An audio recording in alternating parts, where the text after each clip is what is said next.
మీ సంతాన కలను నిజం చేసుకునేందుకు ఈ రోజే 49 సంప్రదించండి 9390501418. నమస్తే, వెల్కమ్ టు అవర్ ఛానల్. నేను సిరి.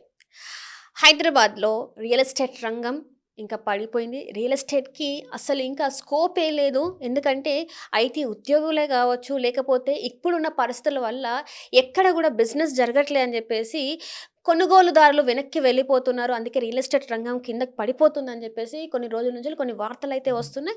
సో దీనికి సంబంధించి మరిన్ని విషయాలు మనకు తెలియజేయడానికి మనతో పాటు ఉన్నారు చెలసాని శ్రీనివాస్ గారు. నమస్కారం. నమస్కారం, అందరూ నమస్కారం. హైదరాబాద్లో రియల్ ఎస్టేట్ రంగం ఇంకా అయిపోయింది. రియల్ ఎస్టేట్కి ఇంకా చాలా వరకు దూరం అయిపోయారు ప్రజలు. ఎవరైనా కొనుక్కోవాలనుకునే వాళ్ళు కూడా కొనట్లేదు. ఏవైతే వాళ్ళ దగ్గర ఎంతో కొంత మొత్తం ఉంటే ఆ మొత్తాన్ని పక్కకు పెట్టి సేవింగ్స్ రూపంలో ఉంచుతున్నారు. కానీ ఆ రియల్ ఎస్టేట్ రంగంలో ఇన్వెస్ట్ చేయడానికి వాళ్ళు ముందు రావట్లే అని చెప్పేసి కొన్ని వార్తలు వినిపిస్తున్నాయి. సార్, ఇందులో ఎంతవరకు వాస్తవం ఉందంటారు? మనం ఒక ప్రాంతాన్ని మైక్రో లెవెల్లో కాకుండా మొత్తం చూస్తేనండి, మనం ఈ దేశ ఆర్థిక వ్యవస్థలోనే డబ్బు షార్టేజ్ కనపడుతుంది. బాగా ఒత్తిడి ఉంది దేశవ్యాప్తంగా, రియల్ ఎస్టేట్ కొనటం కానీ మిగతా చోట్ల కానీ ఉంది. తర్వాత 2022 నుంచి 20 నుంచి హైదరాబాద్లో కానీ తెలంగాణలో కానీ యాక్చువల్గా భూమి రేట్లు చాలా పెరిగినాయి ఆఫ్టర్ బైఫర్కేషన్. మీకు విచిత్రం ఏంటంటే, తెలంగాణలో మహబూబ్నగర్కి వెళ్ళండి, లేకపోతే మీ కరీంనగర్కి వెళ్ళండి, తాడితిపీడిత వర్గాలకు కూడా భూమి ఉంటుంది. కానీ వాల్యూ ఉండేది కాదు, అమ్ముకోలేదు. వాళ్ళ భూమిని ఎక్కువ మంది అమ్ముకోలేదు, నమ్ముకున్నారు. ఒకవేళ ఒక చోట ఇప్పుడు శంషాబాద్లో అప్పుడు ఇది వచ్చినప్పుడు వాళ్ళకి వచ్చిన డబ్బులతో దూరంగా వెళ్ళి ల్యాండ్ కొనుక్కున్నారు. భూమిని ప్రేమించే వాళ్ళు చాలామంది ఉంటారు వస్తారాల్సిన చోట్ల. ఇప్పుడు ఏమైందంటే, మా గోదావరి జిల్లాలో దళితులకి భూమి చూసుకుంటే 3% కూడా ఉండేది కాదు. ఫ్యాక్ట్. అదే మహబూబ్నగర్లో చూసుకుంటే చాలా ఎక్కువ శాతం ఉంది. వాళ్ళు ఉంచుకున్నారు, ఎస్టీలు కూడా ఉంచుకున్నారు, ఎస్సీ ఎస్టీలు ఉంచుకున్నారు. ఇవాళ రేట్లు పెరిగిపోవటం వల్ల ఒక స్టేట్ జిఎస్డిపి పెరగటమే కాకుండా వాళ్ళ ఆర్థికంగా చాలా ముందుకు వెళ్ళారు. చాలామంది పిల్లల్ని అద్భుతంగా ముక్క ముక్కుని చదివించుకుంటాం. 2022 నుంచే రేట్లు పడిపోవడం మొదలైనవి. ఒక చోట అమ్మి ఇంకో చోట కొనటం అనేది ఈ యాక్టివిటీ మొత్తానికి తగ్గింది. ఇది హైదరాబాద్ ఒకటి వరకు చూసుకుంటే గ్రేట్ సిటీ అండి. మీరు చెప్పాలంటే ఈ దేశంలో అసలు ఢిల్లీ అనేది భయంకరమైన కాలుష్య నగరం. హైదరాబాద్ 2 విషయాలు ఏమవుతుంది, ఈ మధ్యన హైదరాబాద్ని తగ్గించేయడానికి చూస్తున్నారు కొంతమంది. ఏది అన్ని విధాలుగా దాని మీద వస్తే అపవాదులు వేయటానికి చూస్తున్నారు. అందులో రిలీజ్ ఫ్యాక్ట్స్ మాట్లాడుకున్నాం. దట్ డజంట్ మీన్ దట్ మనం ఆ సిటీని ఏదో అయిపోయిన సిటీలాగా మాట్లాడుతానే తప్పండి. ఇవాళ ఢిల్లీ వెళ్తే ఢిల్లీ గ్రేటర్ ఢిల్లీ అన్నారు, ఇంకోటి అన్నారు, లేకపోతే నోయిడాని కలుపుకుని చెప్పి నేషనల్ క్యాపిటల్ రీజియన్ ఎన్సీఆర్ అని అన్నారు. 4 రాష్ట్రాల చుట్టూ విపరీతంగా పరిస్థితులు ఉంటాయి. ఎక్స్పాన్షన్ చాలా గురుగాం హర్యానాలో ఉండి, లేకపోతే గజియాబాద్ ఏమో ఉత్తరప్రదేశ్లో ఉండి వాళ్ళు క్యాపిటల్ రీజన్ చేసినా సరే స్టేట్స్ మిగతా అన్ని ఇబ్బందులు ఉన్నాయి. చెన్నై చూసుకుంటేనండి, ఆ 2 కోవలు ఉండేవారు. ఈ 2 ఉన్న ఓ పక్కనంతా సముద్రం ఉంటుంది, ఓ పక్కన ఎక్స్పాన్షన్కి అంటే ఎలా వంకర కొన్ని తిరుగుంటుంది కాబట్టి 35% 40% ఉంటుంది. బొంబాయి సిచ్యుయేషన్ తెలుసు. బొంబాయి అసలు ఒక సిటీ కాదు. 7 మెయిన్ దీవులకి బ్రిటిష్ వాళ్ళు కలిపి దానికి బొంబాయి కింద పెట్టారు. దీవులండి అది. ఇప్పుడు మీరు నెట్లోకి వెళ్ళి చూసుకుని తెలుస్తుంది. అది ఎప్పుడైతే కళ్యాణ్ కింద ప్రాంతం వరకు టోటల్ క్రౌడీ అయిపోయిందో దాని ఎక్స్పాన్షన్ చాలేదు. వాళ్ళ అటల్జీ సేతు అని పెట్టిన తర్వాత నవీ ముంబైకి పన్వేలు దాటిన తర్వాత అది ఎక్స్పాండ్ అవుతుంది. కళ్యాణ్ నుంచి ఇటు వచ్చిన తర్వాత పూణే వెళ్ళే హైవే, ఈ రెండింటి మధ్యన ఇప్పుడు డెవలప్ అవుతానికి ఎక్స్పాన్షన్ అవుతుంది. ఆ వెయిట్ తప్ప అటు మూడేపులు అటు ఉన్నప్పుడు సముద్రం మధ్యలో ఉంటుంది కదండి. ఆ మూల కళ్యాణ్ దాటి ఉత్తర వెళ్ళటానికి కష్టంగా ఉంది. అందుకని దాని లిమిటేషన్స్ దానికి ఉన్నాయి. ఎందుకంటే 50 కిలోమీటర్ బయటకు వస్తే కానీ వచ్చే సమస్య లేదు. ఇక చెన్నై అయిపోయింది. ఇక మేజర్ సిటీ ఏముందంటే బెంగళూరు రిలేటివ్లీ బాగానే ఉంది. కానీ ట్రాఫిక్ షోక్ అయిపోయిందండి, భయంకరంగా అయిపోయింది. ఆ ఎయిర్పోర్ట్కి ఎందుకు ఆపారంటే, హైదరాబాద్ ఎయిర్పోర్ట్ కంటే కూడా ముందు ఎలాంటికి ఇచ్చారు. ఆ దేవగౌడకి అధికారానికి వచ్చిన తర్వాత ఆ ఎయిర్పోర్ట్ దేవనహల్లి పైన అంతా ఆంధ్రప్రదేశ్ ఉంటుంది. అరే ఈ మూల పెట్టాడు మునియప్ప, మా గౌడ ల్యాండ్ ఎలాగా మా దగ్గర పెట్టకపోతే ఎట్టాగా అని చెప్పి ఒకలాగలనమాట మేము అని ఆపేసి ఎస్ఎం కృష్ణ గారి మీద కోపంతో. ఆఖరికి తర్వాత వచ్చిన తర్వాత గవర్నమెంట్ స్టార్ట్ అయింది ఎయిర్పోర్ట్. ఇప్పుడు డీకే శివకుమార్ దక్షిణ ఈ ట్రాఫిక్లో ఇది అది పడిపోయిందండి. చాలా భయంకరంగా ఉంది. మీరు దేవనహల్లి రోడ్ నుంచి అవతల మీరు ఒక పక్కన దానికేమో హోసూరు ఉంటుంది, బొమ్మ సంద్రాన్ని విలేజ్ ఉంటుంది. హోసూరు తమిళనాడు, మొత్తం మ్యానుఫ్యాక్చరింగ్ కాబట్టి తమిళనాడు. బొమ్మసంద్ర దాటితే హోసూరు వెళ్ళిపోతుంది. మన దేవనహల్లి చిక్కబల్లాపూర్ దాటి కొంత ముందుకు వస్తే గుదిబండ ఇవన్నీ దాటేసిన తర్వాత ఆంధ్రప్రదేశ్ వస్తుంది. దీనివల్ల ఏం చేస్తున్నారంటే, సరే డిస్పెంట్ వాళ్ళు ఎక్కువసేపు వాళ్ళు మైసూరు వైపు, బేడద వైపు లేకపోతే మంగళూరు ఈ వైపు పెంచడానికి చూస్తూ ఉంటారు. న్యాచురల్‌గా వాళ్ళు మైసూరు పాత రాష్ట్రం కదా అని. ఉత్తర ఉత్తర కర్ణాటక అదొక ఇబ్బందికరమైన పరిస్థితి. కానీ హైదరాబాద్ విషయం వస్తేనండి, అక్కడ నీటి ప్రాబ్లమ్ కబినీ రిజర్వాయర్ నుంచి కొంత తెచ్చుకుంటున్నారు. లేదా కృష్ణరాజ సాగర్ నుంచి కొంచెం ఇబ్బందులు ఉన్న సందర్భం ఉంది. But they are able to manage water అండి. బట్ పొల్యూషన్ అత్యంత భయంకరం. హైదరాబాద్ విషయానికొస్తే 8 రోడ్లుంటాయి.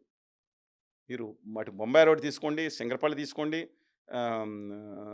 బెంగుళూరు రోడ్ తీసుకోండి, లేకపోతే ఓ పక్కన ఇంకా ఎక్కువ ఉంటాయి. నాగార్జున సాగర్ రోడ్ తీసుకోండి, శ్రీశైలం తీసుకోండి, విజయవాడ హైవే తీసుకోండి, లేకపోతే మన యాదాద్రి భువనగిరి తీసుకోండి, సిద్దిపేట అదంతా రోడ్ సిద్దిపేట రోడ్ తీసుకోండి. అలాంటివి 10 ఉంటాయి. ఏది నాగ్పూర్ నేషనల్ హైవే తీసుకోండి, తర్వాత బొంబాయి జహీరాబాద్కి వెళ్ళే హైవే తీసుకోండి. ఎటువైపు కన్నా వెళ్ళే అవకాశం ఉంది. హైదరాబాద్ కొన్న మోస్ట్ అడ్వాంటేజ్ ఏంటంటే అత్రాఫీ బల్దాం. ప్రజలు తెలుసుకోవాల్సింది అంటే నిజాం సర్ఫేయి కాస్ ల్యాండ్ అంటే నిజాం ల్యాండ్లో వేలాది ఎకరాలు తన సొంత భూములు ఉండేవి. ఆ భూములన్నీ భారతదేశం టేక్ ఓవర్ చేసిన తర్వాత ప్రభుత్వ భూములుగా మారిపోయి ఎవరికైనా ల్యాండ్ ఇవ్వడానికన్నా అద్భుతమైన ఒక అవకాశాలు ఉన్నాయి. రెండోది ఆఫ్టర్ బెంగళూరు ఎక్సలెంట్ టెంపరేచర్ ఉంది. ఇవాళైతే కొంచెం తగ్గినా సరే వాళ్ళ వికారాబాద్లో అలా ఉన్నా సరే వికారాబాద్ రూట్ అదే కూడా ఉందండి. వేరే సంగతి చెవిళ్ళ వెళ్ళేప్పుడు నేషనల్ హైవే వస్తుంది, అది కూడా చెప్పడం మర్చిపోయాను. సరే ఈ ఎక్సలెంట్ దాంట్లో అంటే రిటర్న్ ఎక్స్పాండ్ అవ్వచ్చు. ఆ తర్వాత దానికి నీళ్ళు అవసరమైనప్పుడు చంద్రబాబు నాయుడు గారు ఉండగా కృష్ణా స్టేజ్ అని అప్పుడు తలసాని శ్రీనివాస్ యాదవ్ గారు ఉండేవారు. ఎట్టి పరిస్థితులను కంప్లీట్ చేయాలని చెప్తే రెండో దాని స్టేజ్ కూడా ముఖ్యమైన స్టేజ్ని 2003కి కంప్లీట్ చేశారు. ఆ తర్వాత గోదావరి స్కీమ్ తీసుకొచ్చారు. ఆ తర్వాత ఇప్పుడు గుండ్లపోచమ్మ కేసీఆర్ గారు తీసుకొచ్చిన తర్వాత ఇంకా అంటే 2050-60 వరకు కూడా వాటర్ ప్రాబ్లం లేని అక్కంపల్లి బ్యాలెన్స్ రిజర్వాయర్ మీకు తెలుసు కట్టిన తర్వాత కృష్ణా స్టేజ్ 1, 2, 3 ఎలా తీసుకొచ్చారో అందుకని రిజర్వాయర్లు కూడా అవసరం లేకుండా, ఎందుకంటే గండిపేట, ఎంఎస్ సాగర్ 2 రిజర్వాయర్లు కూడా అలవాటు లేకుండా చేసామని కూడా నివేదిక ఇచ్చారు. వాళ్ళ వాటర్ కూడా ఎక్కువ వాడలేదు. అది దాన్ని యాక్చువల్గా అద్భుతమైన స్వీట్ వాటర్ అంటారు. గండిపేట నీళ్ళు అంటే చాలా గొప్ప నీళ్ళు, ఎందుకంటే అనంతగిరి హిల్స్ నుంచి వస్తాయి పుచ్చుకుందాన్ని. నేను ఎందుకు చెప్తాను, ముందర ఎంత అద్భుతమైన సిటీ అండి. ఈ సిటీలో అన్ని ప్రాంతాల వాళ్ళు బొంబాయిలో ఉండటానికి చాలా కష్టం అవుతుంది. ఒక అపార్ట్మెంట్ అమ్ముకుంటే 5 కోట్లు 7 కోట్లు వస్తుంది. వాళ్ళు అమ్మేసుకుని హైదరాబాద్ వచ్చి ₹1,00,00,000 అపార్ట్మెంట్ కొట్టుకుని 2 కోట్లు బ్యాంక్ డిపాజిట్ 2 కోట్లు బిజినెస్ పెట్టుకుంటున్నారు. ఇవాళ కూడా ఎక్సెప్ట్ ఇవాళ కొంత దీంట్లో గ్రీడీ కూడా చెప్తాను, వీళ్ళ గ్రీడీ ఎలా ఉందో కొంతమంది. అందుకని ఆ సిటీ అనేది వాళ్ళ తాత్కాలికంగా నేను ఎందుకు చెప్తాను, పాజిటివ్ మాట్లాడాలి మనం.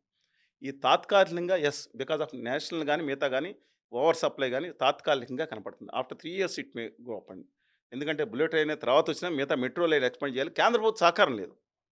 కేంద్ర ప్రభుత్వం సవతి ప్రేమ కన్నా వివక్ష చూపిస్తుంది తెలంగాణ, ముఖ్యంగా హైదరాబాద్ మీద. కేసీఆర్ గారు మొత్తుకున్న రేవంత్ రెడ్డి ఏమీ లేదు. నేను చెప్తున్నాను, దారుణమైన వివక్ష అండి. హైదరాబాద్ నిధులిచ్చే విషయంలో, మెట్రో విషయంలో, ప్రతి విషయంలో, నేషనల్ బయట విషయంలో దారుణమైన మన వివక్ష. సెకండ్ ఫేజ్ కి ఒప్పుకున్నారు కదా సార్. అది నామినల్ అది చూద్దామండి ఎంతవరకు అవుతుంది. సెకండ్ ఫేజ్కి 4 స్టేజ్లకి ఎంత ఇస్తారో కూడా గమనిద్దాం. అది మరి స్టేట్ గవర్నమెంట్ టేక్ ఓవర్ చేస్తుంది. ఎల్ఎన్టీ నేను చూశారు కదా, almost process being completed. And నేను అడుగుతా ఉన్నాను, నీళ్లు తీసుకొచ్చింది ఇప్పుడు కోస్తారా నీళ్ళు తీసుకొచ్చింది ఎవరి ప్రభుత్వాలు అండి అత్యధికంగా? చంద్రబాబు నాయుడు గారు, మిగతా వాళ్ళ ప్రభుత్వం. ఇవాళ ఔటర్ రింగ్ రోడ్ ఇవాళ లేని హైదరాబాద్ మీరు ఊహించగలరా? ఔటర్ రింగ్ రోడ్తో పాటు కనెక్టింగ్ రేడియల్ రోడ్స్ దాని గురించి ఐఆర్ఆర్కి రేడియల్ రోడ్స్ అయినాయి కదా. ఇవాళ ఔటర్ రింగ్ రోడ్డుని ఎవరు ప్రణాళిక చేశారు? చంద్రబాబు నాయుడు గారు ప్రణాళిక చేశారు, రాజశేఖర్ రెడ్డి గారు ఇంప్లిమెంటేషన్ తీసుకొచ్చి లాస్ట్లో మనకు అయిపోయింది. అలాగే మెట్రోని ఎవరు ప్రణాళిక చేశారు? ఇవాళ దాదాపు 90% అయిపోయిన మెట్రో ఎవరి హయాంలో వచ్చింది? రాజశేఖర్ రెడ్డి గారి హయాంలో వచ్చింది. ఎయిర్పోర్ట్ మొత్తం భూసేకరణ ఈ దేశ చరిత్రలోనే అత్యధిక పెద్ద ఎయిర్పోర్ట్ 5,504 ఎకరాలతో మొత్తం భూసేకరణ చేసి మొత్తం పర్మిషన్ ఇచ్చి పెట్టింది చంద్రబాబు నాయుడు గారు. దేవేంద్ర గౌడ్ గారు ఆ రోజు ఈ ట్రైడ్ ఇస్ లెవెల్ బెస్ట్ వాళ్ళందరూ భూమిని చెప్పాను కదండి. ఆ తర్వాత జిఎంఆర్ రాజశేఖర్ గారు వచ్చారు. సరే ఎన్టీఆర్ గారు డొమెస్టిక్ టెర్మినల్ లేపినండి, కానీ అది అయిపోయింది, పెద్ద విషయం కాదు. ఇవాళ ఈ నీళ్లు ఈ ఫ్లైఓవర్స్ లేదంటే ఈ ఎక్స్పాన్షన్ లేకుండా హైదరాబాద్ ఊహించగలరా? బెంగళూరుకి హైదరాబాద్ కొంత తేడా. ఆ రోజు విజన్ లేదు. వాట్ ఎవర్ ఆ తర్వాత లోకల్గా ఫ్లైఓవర్స్ని ఇండియన్ ఎక్స్పాండ్ చేసింది కొన్ని కేటీఆర్ గారు, అంటే ముఖ్యమంత్రి గారు ఆయన సరే is done is level best. ఈయన 4th సిటీని తీసుకెళ్తా ఉన్నారు రేవంత్ రెడ్డి గారు. ఆయన సరే డిఫరెంట్ ఇష్యూ. ఇవాళ అందుకని హైదరాబాద్కి మ్యాక్సిమం అవకాశం ఉంది. కానీ ఏంటంటే కొంతమంది బిల్డర్స్ అండి చాలా దారుణంగా తయారయ్యారు. అప్పుడు కూడా టీఆర్ఎస్ గవర్నమెంట్ కూడా 50 అంతస్తులు 60 అంతస్తులు పర్మిషన్ ఇచ్చేయటం, అన్లిమిటెడ్ ఇది చేయటం, high rise apartments, high rise భయంకరంగా అది చూసుకోకుండా 100 ఫీట్లు రోడ్డు పెడితే రేపొద్దున దాని రోడ్డు మీద కాదండి, దాని యొక్క ఒత్తిడి అండర్ గ్రౌండ్ డ్రైనేజ్ సిస్టమ్ మీద. ముందర అండర్ గ్రౌండ్ డెవలప్ చేయాలి. రోడ్లు చౌక్ అయిపోతున్నాయి. ఎన్ని ఫ్లైఓవర్ వేసిన ఫ్లైఓవర్ అక్కడికి వెళ్ళి ఇంకో జంక్షన్ ఆగిపోతాయి. ఇవన్నీ చూసుకోకుండా శాటిలైట్ సిటీని డెవలప్ చేసే సిస్టమ్ లేకుండా దీంట్లో ఉన్న దాన్ని ఎక్కువగా డబ్బులు వస్తే యాక్షన్ వస్తే వాళ్ళకనట్లేదు రాష్ట్రం కోసం చేసిన దీనివల్ల ఏమవుతుంది, అటదిట్టమైన డెవలప్మెంట్ ఒకటి కొన్ని చోట్ల కేంద్రీకరం అవుతున్నాం. రెండో విషయం ఏంటంటే ఈ ఏదండి మన రూ. 7,000 ఎస్ఎఫ్టీ ఉండేది టకెల్మని రూ. 13,000కి హై క్లాస్ ప్రీమియం దానికి తీసుకెళ్ళిపోయారు. They minted money like anything and ఆ గ్యాప్లో దాదాపు ఒక్కొక్క కంపెనీ 30,000 40,000 కోట్లు డిక్లేర్ చేశారు. అంటే ఏమైపోయింది, సిట్టింగ్ సేఫ్లీ ఆన్ దేర్ కాఫర్స్, అంటే నిధుల మీద కూర్చున్నారు. ఇవాళ ఎవరు తగ్గట్లేదు, ఇవాళ మార్కెట్ లేకపోయినా వాళ్ళు మేము వెయిట్ చేస్తూ ఉన్నారు, ఒకటి తగ్గితే క్రంబుల్ అయిపోతుందని. ఇవాళ దెబ్బతినేది చిన్న చిన్న స్టాండ్ ఎలోన్ బిల్డింగ్ కడతారు చూసారా, నిజంగా వాళ్ళు సామాన్యులకి లాభం చేసే విధంగా కూడా ఉంటారు. అంటే కమ్యూనిటీ లివింగ్ పెరిగింది కాబట్టి చాలామంది కొనట్లేదు, కానీ వాళ్ళు చాలా ఇదే పరిస్థితి కొనసాగితే వాళ్ళు చాలా ఇబ్బందులు పడతారండి. ఇవాళ ప్రభుత్వం వాళ్ళని ఆదుకునే స్టేజ్లో కూడా ఉండాలి కదా. ఇవాళ ఒక సామాన్యులు ఒక స్టాండర్డ్ 5 ఫ్లోర్లు కడతా ఉంటారు, వాళ్ళకి రెస్ట్రిక్షన్స్ ఉంటాయి. పెద్ద బిల్డర్ అయితే వెళ్ళి మేనేజ్ చేసుకుంటాడు ఎవరన్నా, చిన్న బిల్డర్కి అన్ని కష్టాలే కదా. వాళ్ళు చాలా ఇబ్బంది పడతారు. నేను చెప్పిన ఆవేదన ఇక్కడ సైడ్ అన్నా బెంగళూరు అన్నా మిగతా చోట్లన్నా నేను బ్రాడ్గా చెప్తున్నాను. అందువలన ఇదే కనుక కొనసాగితే కొన్ని చోట్ల విషాద పరిస్థితి కూడా జరుగుతాయి. అంటే ఆల్రెడీ కొంతమంది రియల్ ఎస్టేట్‌కి సంబంధించిన బిల్డర్లు ఆత్మహత్యలు చేసుకుంటున్నారు. మనం నెగిటివ్గా అంటే పరిస్థితి బాగాలేదు. వారి అంటే పరిస్థితులన్నీ మన రాష్ట్ర ప్రభుత్వం ఏం ఎంత చేయాలంటే ఇంత డబ్బులు వస్తాయి కదా ఆక్షన్ చేస్తున్నారు కదా, అఫోర్డబుల్ మిడిల్ క్లాస్కి. నాకు తెలియదు, ఇప్పుడు మన కెమెరామ్యాన్ ఉన్నారు, ఎవరున్నారు మిడిల్ క్లాస్కి ఇంతకుముందు హెచ్ఏజీ ఎంఐజీ స్కీమ్లు కట్టి చాలామంది తెలియదండి. నేను ప్రతి ఒక్కళ్ళకి చెప్తున్నాను, జన్జీ అనేది వాళ్ళు అర్థం చేసుకుంటారు లేదో. ఇవాళ ఎంఐజీ హెచ్ఐజీ ఎల్ఐజీ అంటే lower income group middle income group, మీరు వెళ్ళండి కుక్కపల్లి తగ్గించి అనేక ప్రాంతాల్లో ఈ స్కీమ్స్ వేయటం, వాళ్ళకి మధ్యతరగతి వాళ్ళకు కూడా ఇల్లు లభించేది మనం చూసుకోకపోతే వాళ్ళు రూ. 1,50,000కి ఊరు బయటికి వెళ్ళిపోయి ఎంతమంది కొనుక్కోగలుగుతారు చిన్న ఇల్లు కావాలనుకుంటే. ఇవాళ 15,000 అంటండి ఇల్లు సత్వ వాళ్ళు వీళ్ళందరూ పెడుతున్నారు. 15,000 ఎస్ఎఫ్టీ 43వ ఫ్లోర్లో మీకు ఉంది తీసుకోండి. ఈస్ట్ ఫేసింగ్ అయితే ఇది, లెఫ్ట్ ఫేసింగ్ అయితే 30% కామన్ ఏరియా. కార్పెట్ ఏరియా అడిగితాను ఎవరు మాట్లాడట్లేదు. ఇవాళ 3,000 ఎస్ఎఫ్టీ కొంటే కార్పెట్ ఏరియా వచ్చేది 18,000 ఎస్ఎఫ్టీనా? ఎందుకని జరగలేదు? రేపర్స్ ఉన్నాయి కాదు, ఎందుకని మనం స్ట్రైట్ అవే ప్రతి ఒక్కళ్ళు కూడా ముంబైలో వేసినట్టు super buildup area carpet area అని ప్రతి ఫ్లోర్కి ఖచ్చితంగా డిస్ప్లే చేయించాలి కదా ప్రభుత్వాలు. నేను పబ్లిక్ తరఫు నుంచి మాట్లాడుతున్నాను. నేను అందరు బిల్డర్స్ని తప్పు అంటలేదు. ఎందుకని ఇంత గ్రీడీ అండి? అంటే 240 పెట్టి ఎవరు కొనమన్నారు? 240 పెట్టి దాని మీద ఎక్స్పాన్షన్ ఎందుకు? ప్రభుత్వం ప్రయత్నిస్తుంది ఇవాళ. అందుకని my humble request to everyone, మీరు దయచేసి మీరు ఒకటి ఆలోచించండి. ఈ 15,000 అంటే వాళ్ళ మీద పడచ్చు తిట్టొచ్చు వేరే సంగతి. ఈ 15,000 మాయలో పడమాకండి. మిమ్మల్ని అద్భుతమైన మాయలో పెట్టేస్తున్నారు వాళ్ళందరూ. అందువల్ల మీరు స్టాండర్డ్ కమ్యూనిటీ లివింగ్ అన్ని క్లబ్ హౌస్ దానికి మళ్ళీ నేను ఒక పెద్ద కంపెనీ గచ్చిబౌలి ఉంది, పెద్దగా 3 కోట్లు పెట్టి కొనుక్కున్నారు. అందరూ ఎంప్లాయీస్ అందరూ చాలామంది పాపం కష్టపడి కొనుక్కున్నారు. క్లబ్ హౌస్ కంటే 1 year ఫ్రీ, తర్వాత నుంచి డబ్బులు కట్టాలి. డబ్బులు అది కూడా ప్రీమియం కట్టాలి. 2-3 ప్రీమియంలు పెట్టారు. సరే వాళ్ళు నేను అందుకని ఒకటి చెప్తున్నాను, దయచేసి గమనించండి. మీరు వాళ్ళు తక్కువ రేటుకి వస్తే తీసుకోండి, లేదా వాయిదా వేసుకోండి. లేని పక్షంలో ఇప్పుడు ఈ కాలుష్య కాసారం కంటే మీరు కనుక మంచి రోడ్లు కనుకుంటే, ఇప్పుడు లెటర్సే వికారాబాద్ రోడ్ వేసుకోండి, 200 ఫీట్లు అవుతుంది. బయో కన్జర్వేషన్ జోన్ దాటిన తర్వాత ఎక్కడన్నా లేదా, కొన్ని చోట్ల అది కూడా లేదు. అక్కడికి వెళ్ళి మీరు అక్కడ 2 కోట్లు పెట్టి ఒక ఇల్లు కొనే బదులు అక్కడ 1.5 కోట్లు పెట్టి ఒక అరెకరం కొనుక్కుని 50 లక్షలు పెట్టి ఇల్లు వేసుకుని కమ్యూటింగ్ ఒక ఎలక్ట్రిక్ కారు కొనుక్కోండి, 2 కార్లు కొనుక్కోండి. ఓ 15 నిమిషాలు ఆలస్యం, ప్రశాంతమైన వాతావరణంలో జీవించండి. ఒకే చోట హైదరాబాద్ సెంట్రిక్గా ఉండాలనే దాంట్లో మీరు లేట్ అవ్వచ్చు. కంపెనీలు కూడా రేపు పొద్దున అవుట్స్కట్స్కి వస్తూ ఉంటాయి. నేను ఉచిత సలహా అనుకోండి, ఫీజు లేని సలహా కదా ఇస్తున్నాను. ఐఎమ్ నాట్ రియల్ ఎస్టేట్, మిగతా రియల్ ఎస్టేట్ ఎక్స్పర్ట్స్ ఎక్స్పర్ట్స్ని కనుక్కోండి, ఫైనల్ అభిప్రాయం వాళ్ళదే. కానీ నేను ఉచిత సలహా ఇవ్వటం అనేది. అలాగే ఉప్పల్ దాంట్లో మీరు చాలామంది చూశారు, అక్కడ మిగతా సిటీస్ అన్న తర్వాత ఇన్ఫోసిస్ వచ్చిన తర్వాత ఇంకా లోపలికి వెళ్తే లెఫ్ట్ సైడ్ ఇంకా లోపలికి వెళ్తే చాలా చోట్ల భూములు ఉన్నాయి, తక్కువ రేటు దొరుకుతున్నాయి. అందువలన ఒక ఏముందని దాంట్లో ఇంతకుముందు డ్రైనేజ్ ఇప్పుడు పొంగిన దాని మీద బావి తీసుకోవచ్చు, ఇబ్బంది లేదు. అద్భుతంగా దాంట్లో మొక్కలు పండించుకోండి, మంచి ఆహ్లాదకరమైన జీవితం గడపండి. పిల్లలు బయట ఆడుకోవడానికి కూడా ఒక అపార్ట్మెంట్లో తీసుకుని వాళ్ళు తీసుకెళ్ళి వాళ్ళ ఓకే మంచి కమ్యూనిటీ సెంటర్స్లో బాగానే ఉన్నాయి, ఛార్జ్ చేస్తారు, బాగానే ఉంటాయి. ఆ లివింగ్ అదొక్కటి మినహాయించి పల్లెటూరులో ఇంతకుముందు ఆడుకోలేదు పిల్లకాయలు, ఇవాళ ఓన్లీ కమ్యూనిటీ సెంటర్లను ఆడుకుంటున్నారా? మధ్యలో పోయింది అపార్ట్మెంట్ వచ్చిన తర్వాత. నేను అందుకని మిగతా వాడిని అనట్లేదు. Hyderabad will grow, but will take some time. ఇవాళ ఈ గ్రీడీ ఉన్న పెద్దవాళ్ళు ఉన్నారు చూసారా, అది మనం సినిమాలు అంటారు, ఈ పెద్దవాళ్ళు ఉన్నారు చూసారా, వీళ్ళు అర్థం చేసుకోరు సామాన్యుల్ని, మిగతా వాళ్ళని. అందుకని ఇంకోటి కూడా జరుగుతుందండి. ఈ సాఫ్ట్వేర్ వాళ్ళందరూ వచ్చి భయంకరంగా వీళ్ళు ఇది చేస్తూ ఉన్నారు. కాదు, ఇన్వెస్ట్ చేస్తూ ఉన్నారు. ఇవాళ కొనే ఒక చోట కొల్లూరులో ఒక పెద్ద కంపెనీ,